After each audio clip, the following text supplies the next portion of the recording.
Алып бере аласыз ба?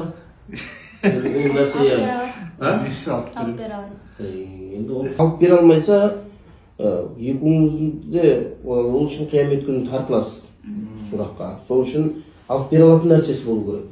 Сол үшін. Алып бере алам. Жұмыстанса алып бере алам бұйырса.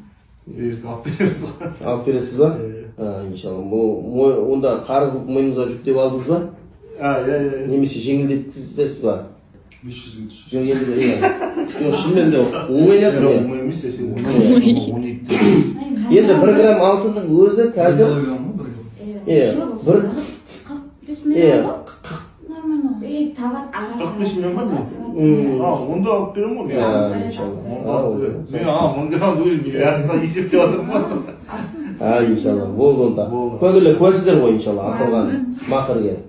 Онда иншалла 5-ші шарты неке құтпасын оқып бата қылайық.